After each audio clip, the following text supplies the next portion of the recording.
नमस्कार साथियों, मैं अजय महत्वपूर्ण सेशन के साथ आपके सामने उपस्थित हुआ हूं ताकि आने वाला एग्जाम में आपको अधिक से अधिक मदद मिल सके। तो जो भी बीपीएससी टीचर एग्जामिनेशन का तैयारी कर रहे हैं, खास करके बिहार गवर्नमेंट का जो भी वनडे एग्जामिनेशन का तैयारी कर रहे हैं दोस्तों, खास करके विशेष सुविधा के अनुसार, तो आप आइए पहला क्वेश्चन के साथ। भारत का एकमात्र गवर्नर जनरल जिसका समाधि स्थल भारत में है, बहुत इंपॉर्टेंट क्वेश्चन हो जाता है कि भारत का एकमात्र गवर्नर जनरल कौन था जिसका समाधि स्थल जो है वो भारत में था दोस्तों। जिसका समाधि, देखिए जिसका हो जाएगा, जिसका समाधि स्थल कहां पर है तो भारत में है, तो वो लॉर्ड कॉर्नवालिस थे। वो कौन थे? लॉर्ड कॉर्नवालिस थे, जिसका समाधि स्थल जो है भारत में है और भारत के उत्तर प्रदेश के गाजीपुर में है दोस्तों। कहां पर है? गाजीपुर में है। बहुत इंपॉर्टेंट हो जाता है। नेक्स्ट क्वेश्चन है, ऋषि साम्यवाद का जनक कौन थे? देखिए ऋषि लिख दिया है, ये रूसी हो जाएगा। रूसी रूसी साम्यवाद का जनक कौन थे? तो रूसी साम्यवाद का जो जनक थे वो प्लेखानोव थे। कौन थे? प्लेखानोव थे। ऑप्शन क्या हो जाएगा? सी हो जाएगा। क्लियर। नेक्स्ट क्वेश्चन है, किस अनुच्छेद के तहत लोकसभा अपने सदस्यों के बीच से ही अध्यक्ष और उपाध्यक्ष को चुनती है? किस अनुच्छेद के तहत लोकसभा अपने सदस्यों के बीच से ही अध्यक्ष और उपाध्यक्ष को चुनती है? तो अनुच्छेद 93 है। अनुच्छेद 93 के अनुसार लोकसभा अपने सदस्यों के बीच से ही अध्यक्ष और उपाध्यक्ष को क्या करती है? वो चुन लेती है। तो ऑप्शन क्या हो जाएगा? ए हो जाएगा। नेक्स्ट क्वेश्चन है, किस समय इलाहाबाद अर्थात भारत में जो इलाहाबाद है, किस समय इलाहाबाद एवं लंदन दोनों स्थानों पर साथ साथ सिविल सेवा परीक्षा आयोजित किया गया था? तो 1922 ईस्वी में यह पहला ऐसा अवसर हुआ था। 1922 ईस्वी में एक पहला ऐसा अवसर आया था जो कि सिविल सेवाओं का परीक्षा लंदन और इलाहाबाद में साथ साथ आयोजित करवाए गए थे। तो ऑप्शन ए हो जाएगा। नेक्स्ट क्वेश्चन है, मुगलों से स्वतंत्र होने वाले कर्नाटक राज्य का संस्थापक कौन था? मुगलों से स्वतंत्र होने वाले कर्नाटक राज्य का संस्थापक सादुतुल्ला थे। कौन थे? सादुतुल्ला थे। ऑप्शन बी हो जाएगा। क्लियर।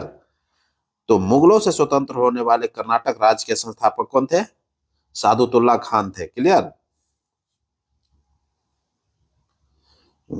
गुरु गोविंद सिंह ने जफरनामा किस भाषा में लिखे थे? गुरु गोविंद सिंह ने जफरनामा किस भाषा में लिखे थे? तो फारसी भाषा में लिखे थे। किस भाषा में लिखे गए थे? फारसी भाषा में अनुवाद किया गया था। तो ऑप्शन सी हो जाएगा।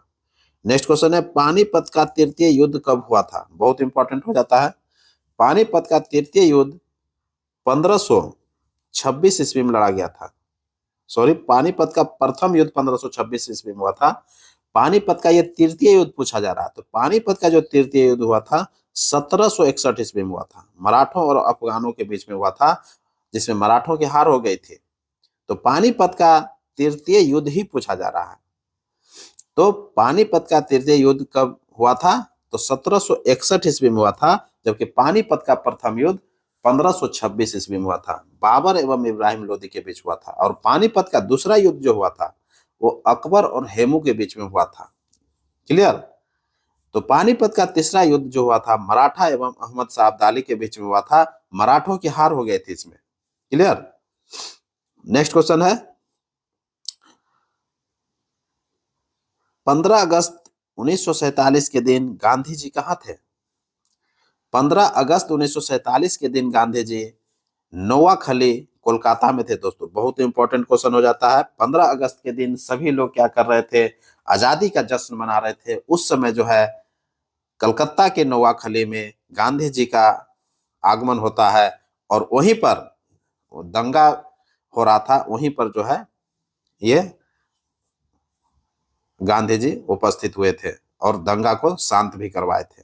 क्लियर। तो 15 अगस्त 1947 के दिन गांधी जी कहाँ थे? तो नोआखली में, कोलकाता में पड़ता है, नोआखली में थे। क्लियर। नेक्स्ट क्वेश्चन है, एक संगीतकार के रूप में एक संगीतकार के रूप में किसने अनेक ख्यालों की रचना की थी?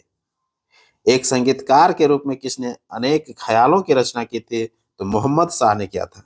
किसने किया था? ऑप्शन ए हो जाएगा, मोहम्मद शाह। नेक्स्ट क्वेश्चन है, मुस्लिम लीग की बैठक में मुस्लिम लीग की बैठक में कुल 400 सदस्यों में से कितने सदस्यों ने माउंटबेटन योजना का विरोध किया था? मुस्लिम लीग का जो बैठक हुआ था उसमें कुल 400 सदस्य शामिल थे। उसमें से 400 सदस्यों में से जो है कितने सदस्य माउंटबेटन योजना का विरोध किया था? तो मात्र 10 ऐसे सदस्य थे जो कि माउंटबेटन योजना का जो है विरोध किया था। तो ऑप्शन ए हो जाएगा। नेक्स्ट क्वेश्चन है, शीत संग्रहगार क्या है? शीत संग्रहगार अर्थात कोल्ड स्टोरेज में सामग्री को संचय करने के लिए न्यूनतम ताप होना चाहिए। तो न्यूनतम ताप कितना होना चाहिए? तो -10 डिग्री से 18 डिग्री -18 डिग्री तक होना चाहिए।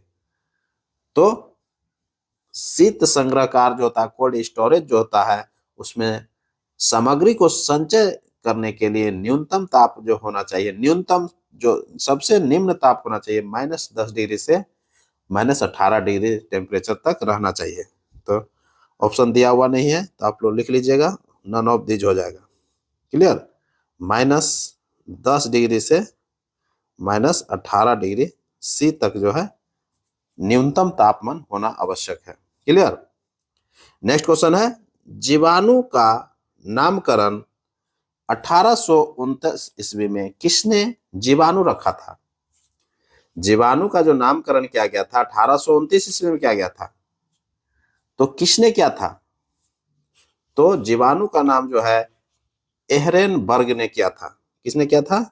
एहरेनबर्ग जो है जीवाणु का नामकरण किया था, और जीवाणु का नाम जीवाणु रखा था 1829 ईस्वी में। किसने रखा था?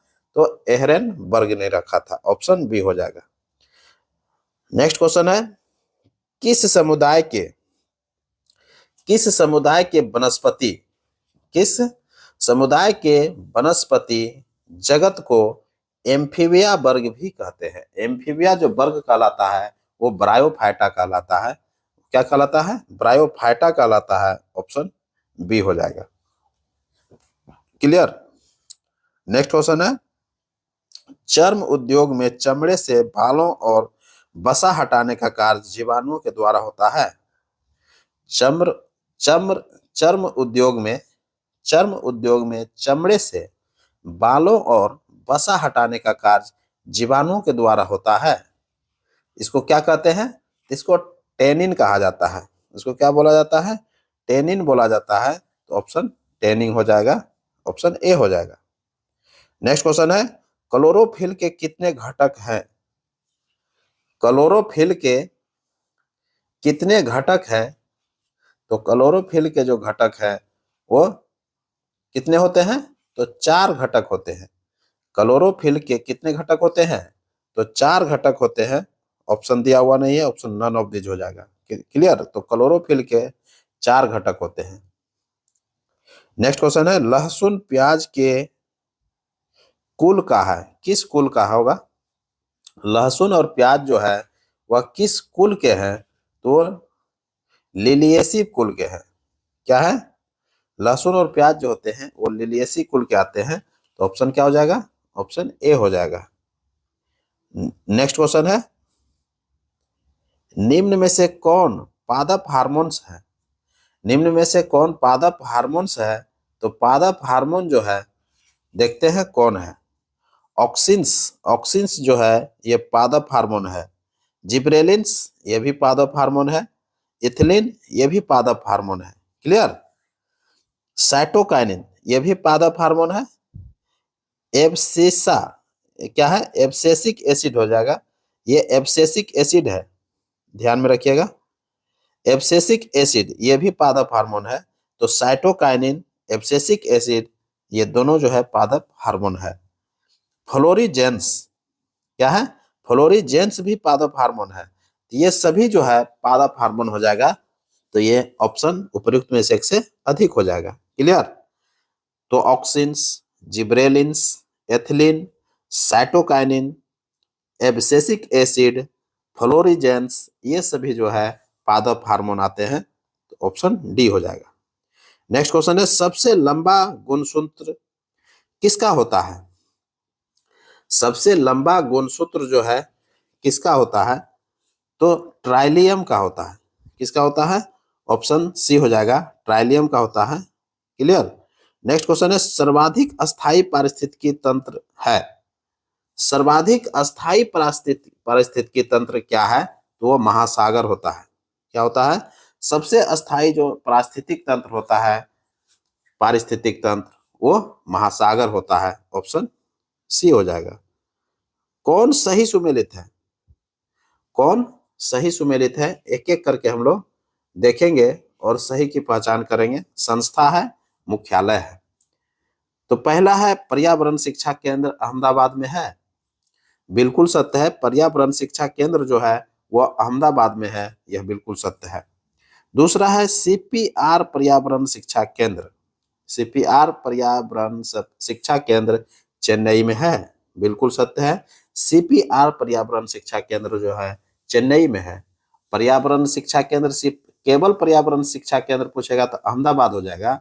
सीपीआर पर्यावरण शिक्षा केंद्र पूछेगा तो चेन्नई हो जाएगा। क्लियर।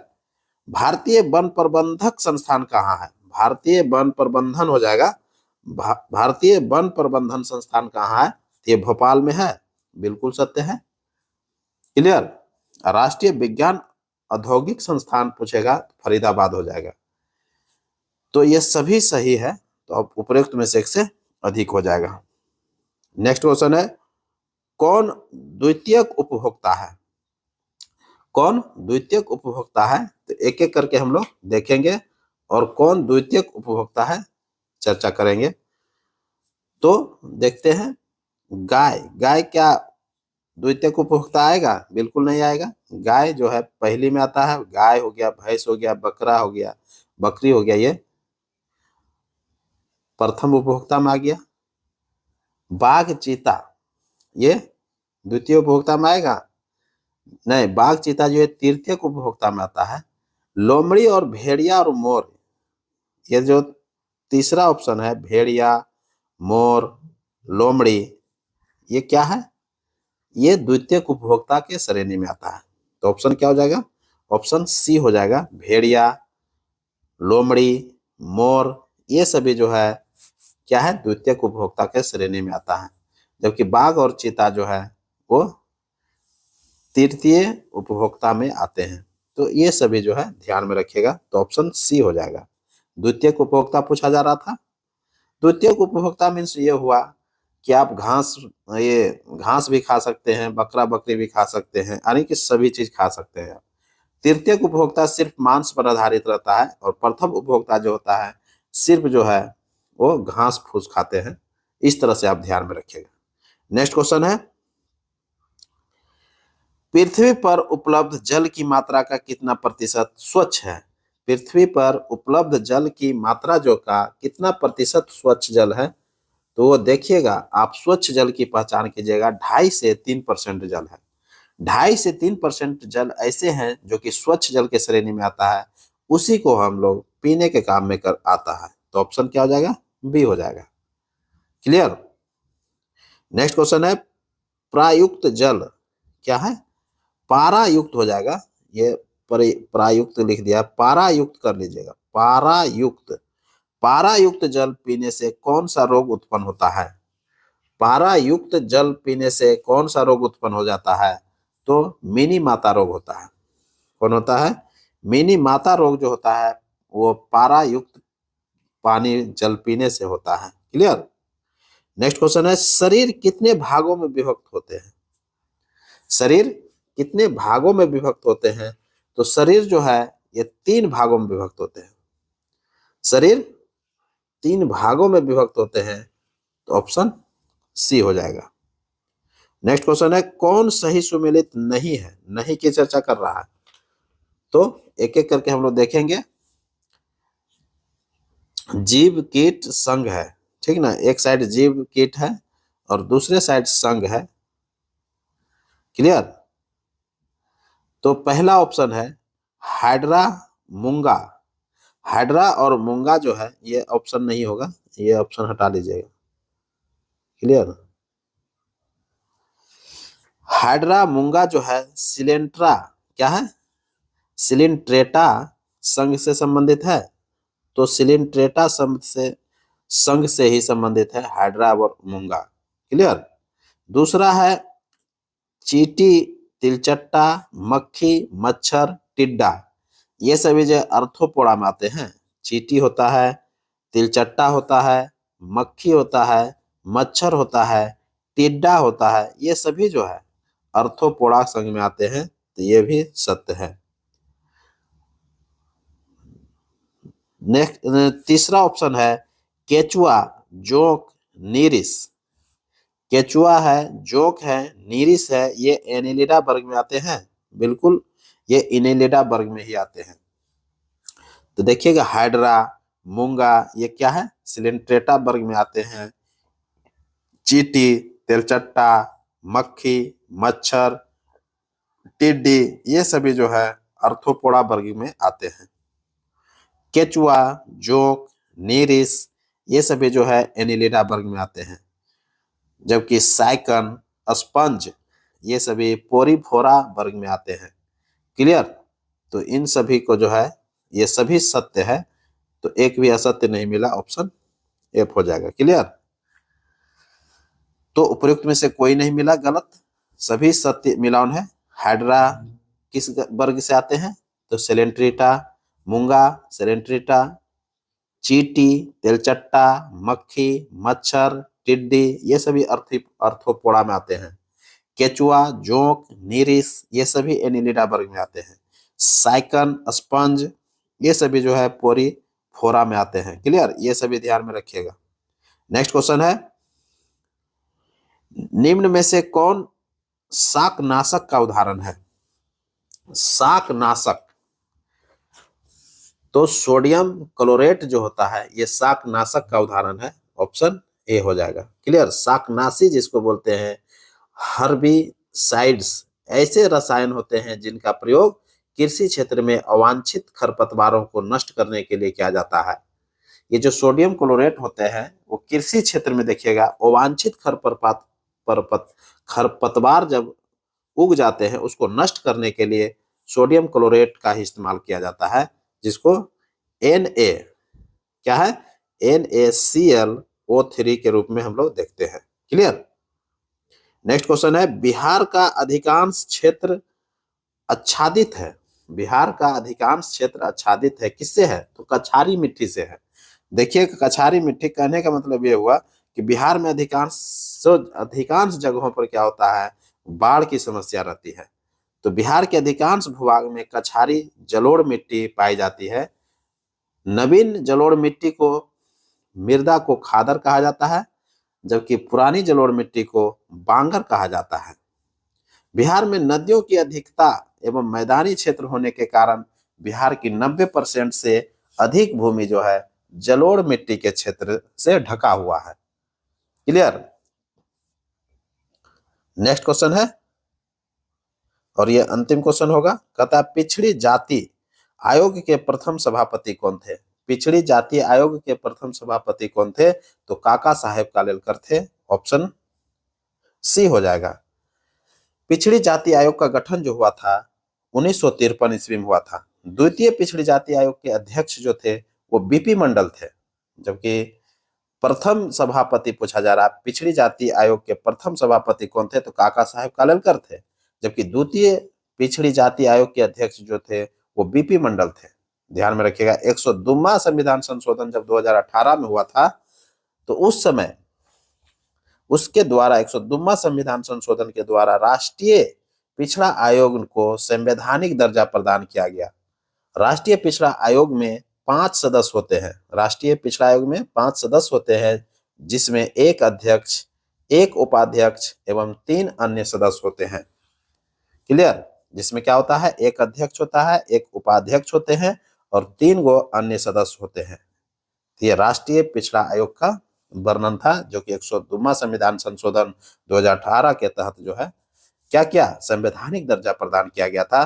तो प्रथम पिछड़ा जाति आयोग के प्रथम सभापति कौन थे?